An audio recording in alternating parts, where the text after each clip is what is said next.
একটা মেয়ে লোক, একটা বুড়ি, দুই তিনটা বোঝা, একটা মাথায় নাই, একটা ঘাড়ে নাই, দুটো পড়ে যায় আর উঠিটি পড়ে দৌড়াচ্ছে। হুজুর তার কাছে ছুটে গেলেন, বললেন বুড়িমা দৌড়াও কেন?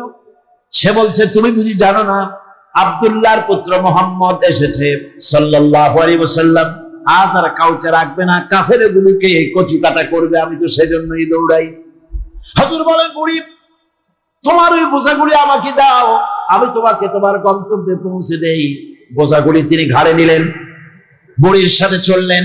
বুড়ি যখন বললো এটাই আমার নিরাপদ জায়গায়, এখানে রেখে দাও, বোঝাগুলি সেখানে রেখে দিলেন। বুড়ি বলছে কিছু পারিশ্রমিক নাও। হুজুর বললেন কোনো পারিশ্রমিক নেব না।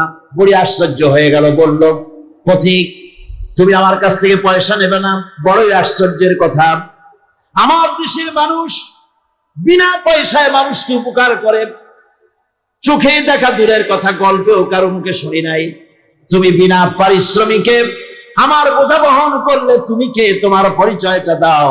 নবীজি তখন বললেন বুড়িমা যার ভয়েতে মসজিদে হারাম থেকে এতদূর পর্যন্ত তুমি এসেছো, আমি সেই মক্কার আব্দুল্লাহর পুত্র এতিম নবী মুহাম্মদুর রাসূলুল্লাহ।